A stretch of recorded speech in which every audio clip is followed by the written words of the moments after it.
The airport was alive with its usual chorus of rolling suitcases, distant announcements, and hurried footsteps. Travelers moved through the gate area with the practiced exhaustion of those used to waiting, watching the clock, clutching their boarding passes as though holding on to promises of where they needed to be. Among them was Dr. Maya Henderson, a name that carried weight in the corporate world, yet often went unrecognized by strangers. She was a black woman who had carved her way from obscurity to the commanding seat of CEO at a global tech firm. To anyone observing her that day, Maya looked like any other traveler: tailored navy blazer, slim-fit trousers, and a leather carry-on slung over her shoulder. But her eyes carried stories, the kind that didn't need to be spoken to be understood. They were the eyes of someone who had worked harder than most, who had been underestimated, and who had learned how to turn dismissal into determination. She was returning from a week of negotiations in London, bound for New York, where her presence was urgently awaited. Her company was finalizing a multi-million-dollar deal that could redefine not only their growth, but also the representation of women, particularly black women, in the highest corridors of power. For Maya, the flight wasn't just transportation. It was a bridge between responsibility and possibility. When her boarding group was called, Maya approached the gate agent with a polite nod, scanned her ticket, and walked down the jet bridge. Her assigned seat was 3A, a first-class seat by the window. She had chosen it deliberately, not for luxury, but for solitude. The flight was long, and the quiet of a window seat allowed her to think, to prepare, and sometimes, if she allowed herself, to breathe. Stepping onto the aircraft, she smiled briefly at the flight attendant who greeted her, then turned left toward the first-class cabin. But as she approached her row, her stride slowed, her brows knitting together. In her seat, 3A, sat a white man, tall, broad-shouldered, his suit jacket neatly folded on his lap, his posture radiating ownership. At first, Maya thought it might be a simple mistake. Passengers were often confused by seat numbers in the rush of boarding. She paused, double-checked her boarding pass, then looked again. The numbers aligned. 3A. That was her seat. "Excuse me," Maya said, her voice calm, steady, and professional. "I believe you might be in my seat. This is 3A. She held out her boarding pass, the black print clear under the cabin's soft light. The man didn't look up immediately. He adjusted himself, leaned back, and finally met her gaze with a smirk that made her stomach tighten. "I'm comfortable here," he replied flatly. His tone wasn't apologetic or uncertain. It was dismissive, edged with the kind of entitlement that spoke not of error, but of choice. Maya blinked, momentarily caught between disbelief and recognition. She had seen that look before, in boardrooms, at conferences, in quiet corners of power where she had been told without words that she didn't belong. "This is my assigned seat," she repeated, her voice firmer now. 3A. The man leaned back further, crossing his arms. "Maybe you should take another one. They'll figure it out. I'm not moving." The words landed like stones. Around them, other passengers glanced sideways, quickly looking away, unwilling to become part of the scene, yet unable to ignore it. The air felt heavier, charged with unspoken tension. The flight attendant, a young woman with blonde hair tied neatly in a bun, noticed the exchange and hurried over. "Is there a problem here?" she asked, her tone polite but weary, as though she had asked the question too many times before. "Yes," Maya answered before the man could. "I believe this gentleman is sitting in my assigned seat. Here's my boarding pass." The attendant glanced at it, then at the man. "Sir, may I see your ticket, please?" The man didn't budge. "I like this seat," he said casually. "It's better than mine. She can take the other one." He nodded toward the row behind him, where an aisle seat sat empty. Maya felt heat rise in her chest, but she remained composed. This wasn't about comfort. It was about dignity. With respect, she said evenly, "I paid for this seat. I selected this seat. I will be sitting here." The man's smirk hardened into a sneer.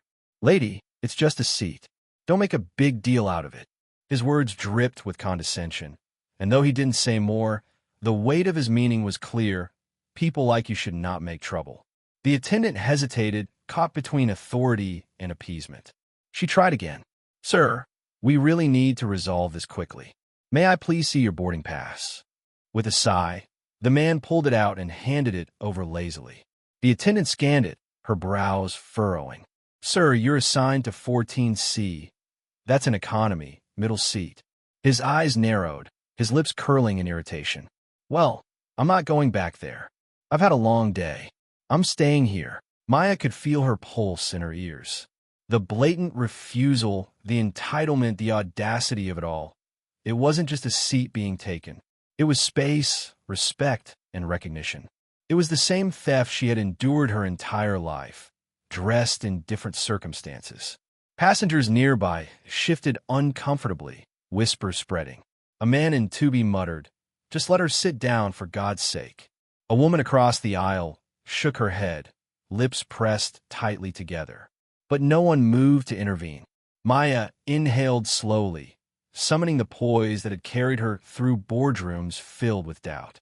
She turned to the attendant, her voice steady but resolute. "I will not sit anywhere else. This is my seat, and if it's not resolved, then this flight will not leave on time." The attendant stiffened. The man rolled his eyes dramatically. "Unbelievable," he muttered under his breath, loud enough for those around to hear. "Always playing the victim card." The words cut, but Maya refused to flinch. She straightened her shoulders, her chin lifting ever so slightly. Around her, the cabin seemed to hold its breath, as though the entire plane were waiting to see which way the scales would tip. The attendant excused herself, promising to return with the purser. The man leaned back smugly, as though victory was already his. Maya remained standing, refusing to cede an inch of space, her presence unshaken. In those few minutes, the entire scene transformed. It was no longer about 3A. It was about every time a black woman had been told to yield, to accommodate, to be silent. It was about every dismissal disguised as inconvenience, every stolen space justified as trivial. And as Maya stood there, she knew, whether or not the others saw it, that this moment mattered. The purser arrived, older, with a voice that carried authority. After a brief exchange, his expression hardened. "Sir, you are in the wrong seat. You will need to move immediately, or we cannot depart." The man's face flushed with anger. "This is ridiculous. She can sit anywhere. I'm not moving." His voice rose, carrying through the cabin, drawing even more eyes. The purser did not waver. "Sir, refusal to comply with crew instructions is a federal offense. This is your final warning." The man slammed his hand against the armrest, muttering curses, but he didn't move. And then, almost like clockwork, the ripple of tension spread outward. Passengers murmured louder. The flight attendants exchanged glances. The cockpit was informed, and within minutes, the announcement crackled through the speakers. "Ladies and gentlemen, due to a situation on board, we will be delaying our departure." The plane would not leave. Not yet. And as Maya stood silently by her rightful seat, the man still refusing to move, she understood the weight of what had just happened. Her dignity had become the dividing line between delay and departure, between injustice and accountability. The flight was grounded, and the story was only beginning. The cabin had slipped into an uneasy silence.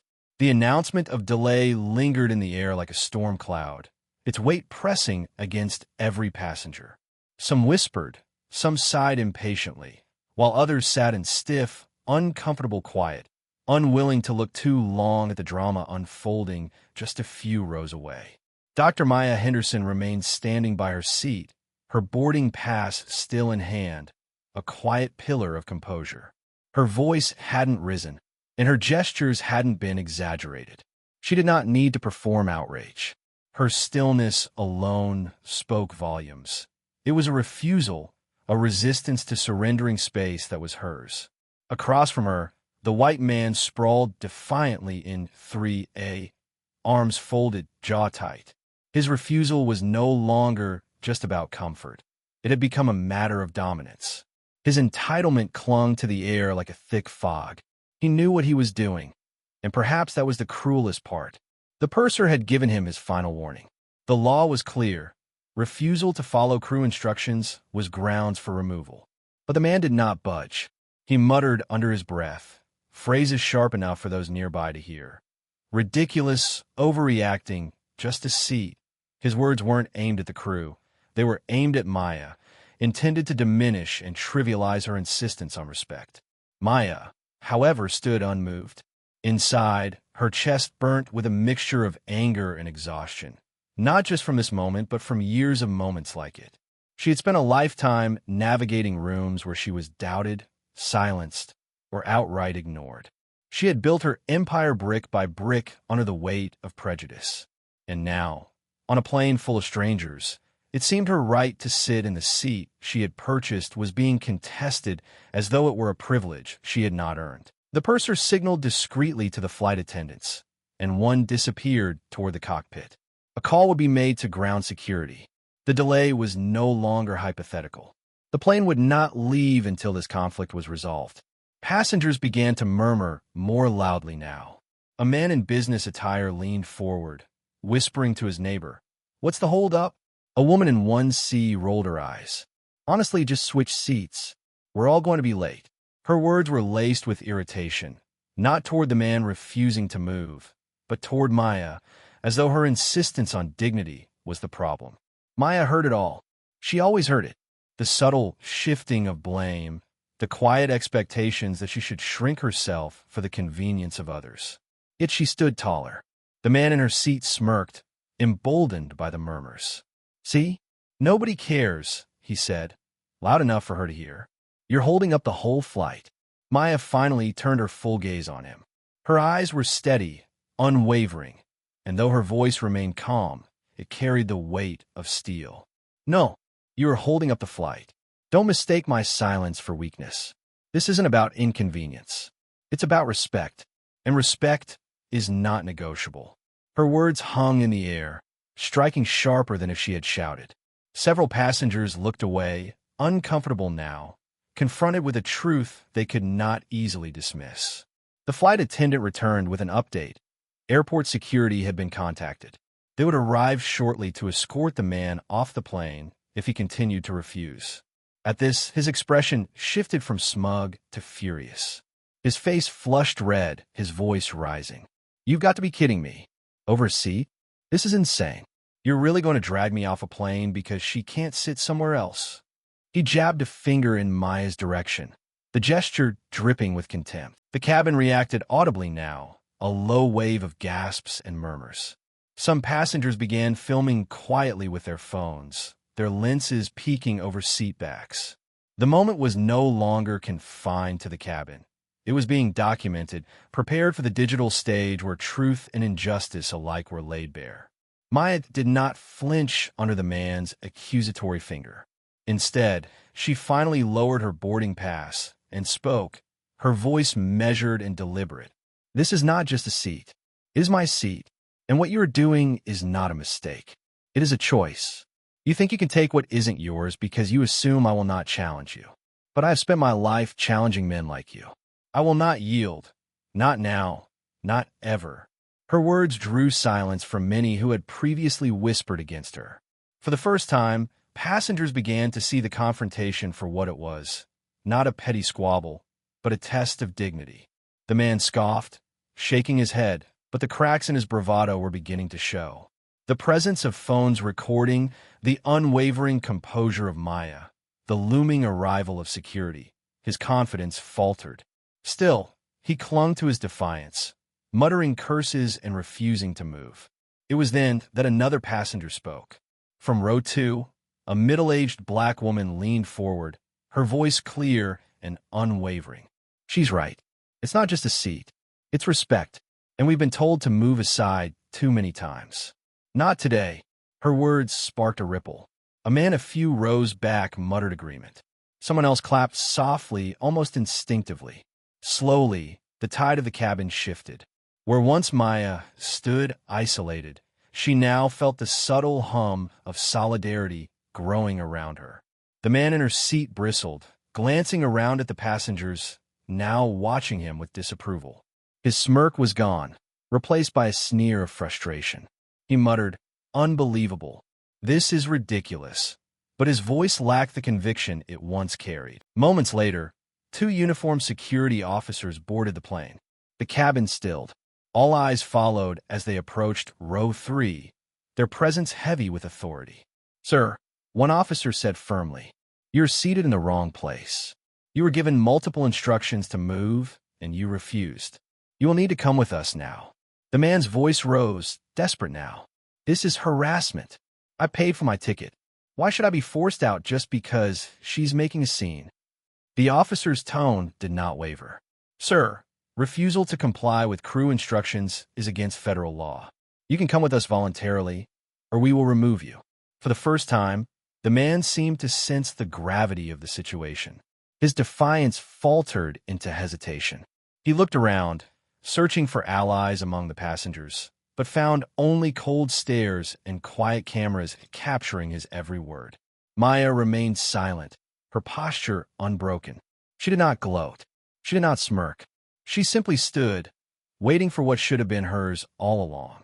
Finally, with a huff of anger, the man shoved his jacket onto his arm and stood abruptly.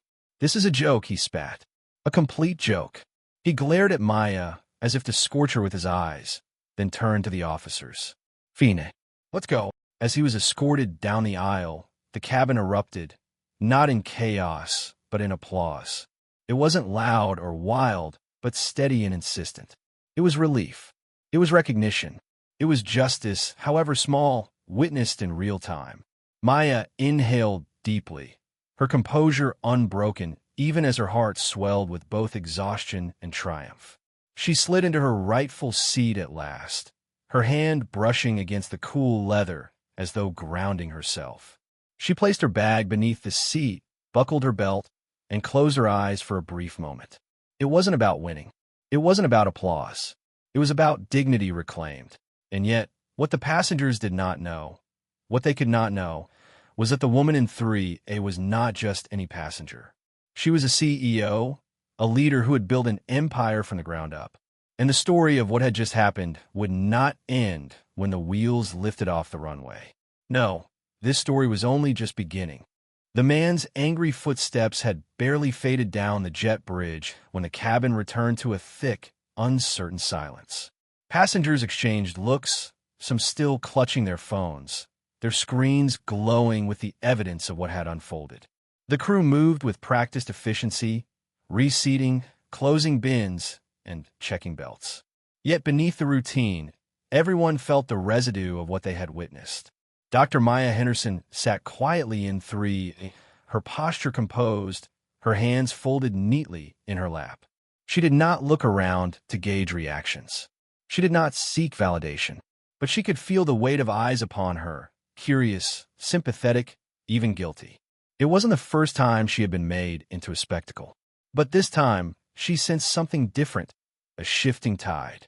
The engines roared to life, a deep hum filling the cabin as the plane taxied. The crew delivered their safety demonstration, though many passengers weren't paying attention. Instead, they whispered. Some whispered with indignation at the man who had been removed. Others whispered about Maya, who she was, what she had said, the way she had stood her ground without raising her voice. The woman in 2B leaned subtly toward her seatmate and murmured, "Did you hear what she told him? That was powerful." "I caught on video," her seatmate whispered back.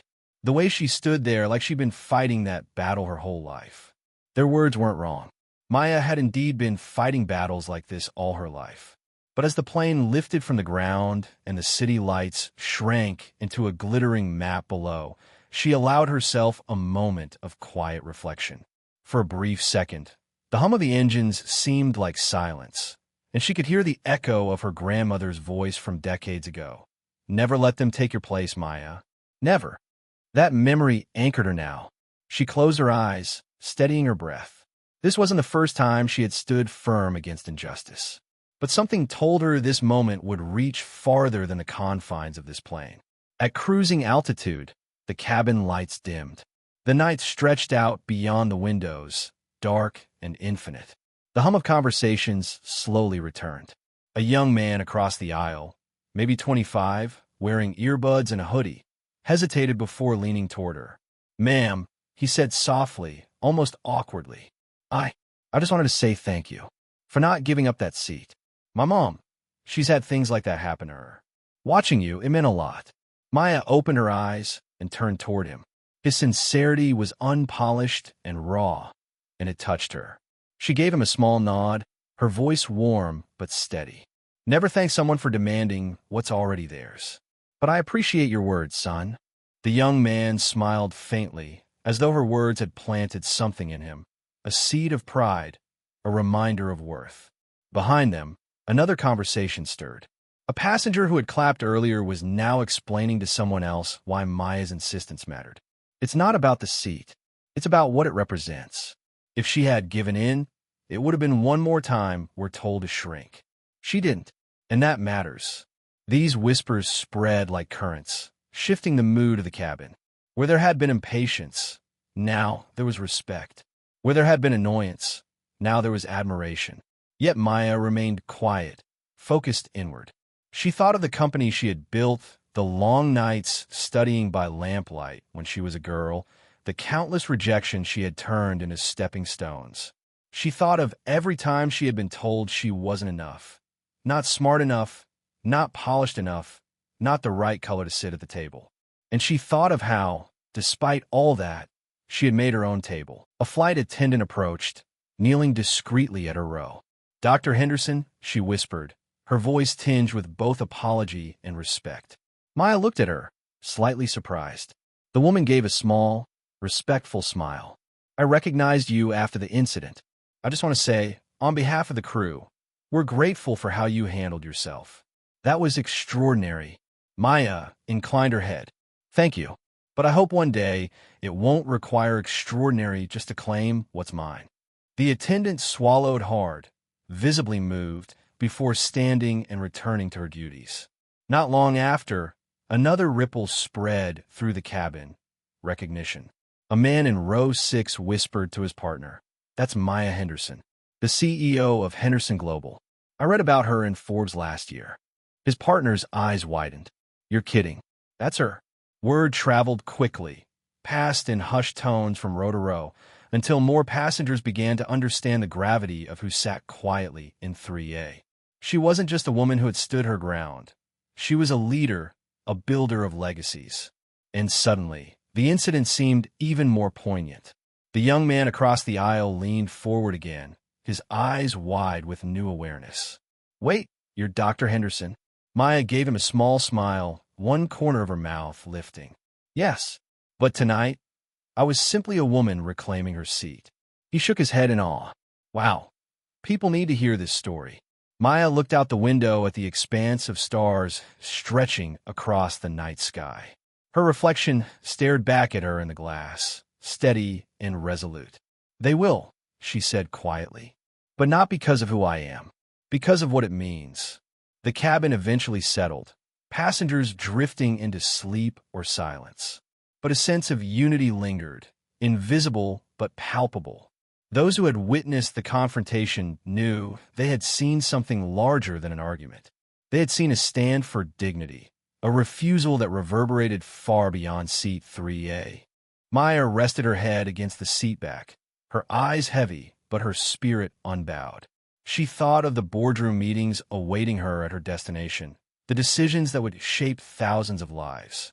But for now, she thought of every young black girl who might one day hear this story. She hoped they would understand. Their place could not be stolen, not if they stood firmly in who they were. As the plane cut through the night sky, Maya's quiet presence filled the cabin with a lesson few would ever forget. And what none of them knew, not yet, was that by the time they landed, this story would already be echoing far beyond the walls of this aircraft. The wheels touched down with a heavy thud, the plane bouncing once before gliding smoothly along the runway. The lights of the airport gleamed outside, but inside the cabin, there was an almost sacred quiet. It was as though the passengers understood they had shared something unusual, not just a flight, but a moment that had carved itself into memory. As the aircraft slowed to taxi, phones began to buzz with signals returning. Screens lit up with notifications, and one by one, people opened their cameras, rewatched the shaky clips they had captured, and realized the weight of what they had recorded. A man's arrogance, a woman's dignity, a refusal to surrender her rightful place. all frozen in pixels and light, waiting to be shared. Before the seatbelt sign was even turned off, uploads began. Short clips found their way to Twitter, to TikTok, and to Instagram. Hashtags sprang up within minutes. Hashtag seat taken. Hashtag her seat her right. Hashtag dignity on board. By the time Dr. Maya Henderson stepped off the plane, the story had already left the cabin. The terminal was filled with the familiar chaos of travelers, but a subtle shift followed her down the concourse. A few passengers who had been on the same flight walked near her, murmuring to one another, their phones still glowing with the evidence. Others stared, wondering if they had just seen the woman whose face was now spreading across their feeds. Maya walked steadily, her leather bag slung across her shoulder, her chin lifted. She had no idea yet how far this moment would travel. She only knew that she had kept her seat, and with it her dignity. Hours later, in a small hotel room across town, she sat in silence, finally alone. She had intended to prepare for her meetings, but a knock at her phone's notifications pulled her attention. She clicked, and there it was, her own face, grainy but unmistakable, standing in defiance as a white man sneered down at her. Millions of people had already seen it. She watched herself, not as she had experienced the moment, but as the world was now seeing it. A black woman sitting firmly in her seat, her voice calm yet unshakable, her refusal sparking applause from strangers. She could see the man's anger, his disbelief, and his eventual removal. She could hear the claps, the voices cheering, the solidarity. The video was only 45 seconds long, yet it carried the weight of generations. She scrolled. Comments flooded the screen. This woman is a queen. She didn't flinch. Every black woman who's been told to move over is standing with her tonight. It's not about the seat. It's about dignity. Her calmness destroyed him more than anger ever could. I want my daughter to see this. This is strength. But there were other comments, too, sharp, dismissive, hateful. Accusations of entitlement. Echoes of old stereotypes dressed up in new language. Maya read a few, then closed the screen. She knew better than to feed on venom. Instead, she opened her laptop. The glow illuminated her face as she thought carefully. She had built her company on principles of resilience and vision. Now, that same vision told her this moment wasn't hers alone. It belonged to every person who had ever been told to surrender their place. Her phone rang. It was Camille, her closest friend and confidant since college. Maya, Camille said breathlessly, do you even know what's happening right now? I saw the videos, Maya replied softly. Not just videos. It's everywhere. CNN, BBC. The hashtags are trending worldwide. People are calling you a hero. Maya closed her eyes, exhaling slowly. I didn't set out to be a symbol. I know, Camille said, but sometimes life doesn't ask permission. It just crowns you. The words sank into Maya like a weight and a gift at once. The next morning, reporters gathered outside her hotel. Cameras waited, lenses pointed like questions. Maya slipped into a car, quietly, avoiding spectacle. But when she arrived at her company headquarters, she was greeted by her staff lined up in the lobby. Their faces were filled with pride. Some were holding small handwritten signs, "We stand with you." Her assistant, Jordan, approached with tears in her eyes. Dr. Henderson, she whispered, thank you for not giving up that seat. For us. For all of us. Maya looked around at her team, a diverse, determined family she had built over years of struggle. In their eyes, she saw more than admiration. She saw the affirmation that her actions had already rippled outward. But with the admiration came responsibility. By midday, requests flooded in. Interviews, speaking engagements, and statements. Everyone wanted to hear her voice. Everyone wanted her to define what had happened. And Maya understood something with crystalline clarity. If she stayed silent, the story would be written for her. So she sat down at her desk, opened a blank page, and began to write. Her words came slowly at first, then with an unstoppable flow. This is not about a seat on an airplane. This is about every seat Black women have been denied, in classrooms, in boardrooms, in legislatures. It is about the quiet dignity of refusing to move when the world tells you that you don't belong. Last night, I was simply one woman on one flight. But I know I carried with me the voices of millions who have been asked to surrender their rightful place. I will not. We must not. By the time she finished, her statement had traveled farther than any press release she had ever written. Within hours, her words were shared, reposted, and printed on digital headlines. And, just as she had sensed on the plane, this was no longer her moment alone. It had become a mirror in which the world was forced to look at entitlement, at dignity, at justice. The man who had tried to take her seat became almost irrelevant. His name faded quickly, while hers rose higher. She was not defined by confrontation, but by refusal. Not by anger, but by grace.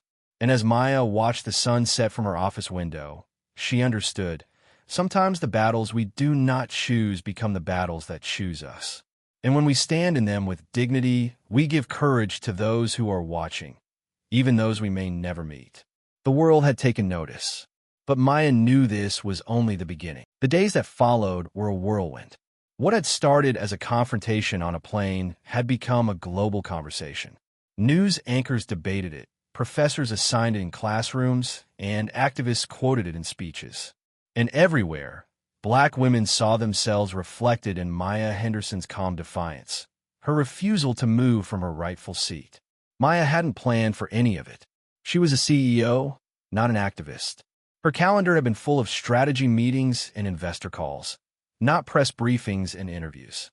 Yet here she was, her face splashed across magazines and digital covers, her words echoing in newsrooms and podcasts. One morning, as she walked in her office, she found a package on her desk. No return address. She opened it carefully. Inside was a simple, leather-bound journal. On the first page, written in delicate cursive, were the words, "For the women who came before you, and for the girls who will come after. Keep writing their stories." There was no signature, but Maya felt tears sting her eyes. Somewhere out there, someone had seen her, understood her, and passed on a mantle she hadn't asked for, but could not reject. The following week, Maya agreed to a televised interview. She sat across from the host, the lights bright, the cameras rolling. Millions were watching. She spoke not of anger, but of dignity. Not of revenge, but of justice. "When people saw me stay in my seat," she said softly, "they thought it was just about that moment. But it's never just about the seat. It's about what the seat represents. How many times have Black women been asked to give up space we earned? How many times have we been told to step aside, to wait our turn, to shrink? That night, I decided that no one gets to move me from what I have rightfully built, rightfully claimed, or rightfully deserved. And I want every young Black girl watching to know, you don't have to give up your seat either." The studio was silent for a moment. Then the audience erupted into applause. Clips of that interview traveled just as fast as the original video. And soon, invitations poured in universities, leadership conferences, women's rights forums. Maya accepted carefully, choosing spaces where her words would not be consumed as spectacle, but as sustenance. And in every speech, she repeated the same truth. It was never just about a seat on a plane. Meanwhile, the man who had tried to take her seat faded into anonymity. His arrogance had made him infamous for a moment, but history has little room for those who stand only on entitlement. His name was barely mentioned anymore, a footnote in the larger story of Maya's quiet revolution. But for Maya, the most profound moment came months later. She was leaving a conference when a young girl, no older than 12, approached shyly with her mother. The girl clutched a notebook to her chest and whispered, "Dr. Henderson, I saw your video. And now, when kids at school tell me I don't belong, I remember you. And I keep my seat." Maya bent down, her eyes meeting the child's. "That's all you ever need to do," she said softly. "Keep your seat." The mother wiped her tears as Maya hugged the girl. And in that instant, Maya understood the true depth of what had happened. It wasn't about social media trends or news cycles. It was about the ripple effect, the way one act of courage could plant roots in the lives of others, roots that would grow long after the headlines had passed. Years later, people would still talk about that flight, not because of turbulence or delays, but because one woman refused to surrender. They would remember how calm she was, how dignified. They would remember the clapping of passengers, the grounding of the plane, the way the world turned its eyes toward a single seat and saw something so much larger. For Maya, it was never about fame. It was about legacy. She knew that somewhere, in countless classrooms, boardrooms, and aeroplanes, women would carry her example silently within them. They would sit a little taller, speak a little clearer, and hold their ground a little firmer. And every time they did, Maya's quiet defiance would live on. Because sometimes history doesn't announce itself with speeches or parades. Sometimes it happens in the stillness of a single moment, when one woman simply refuses to move. And from that refusal, a movement is born.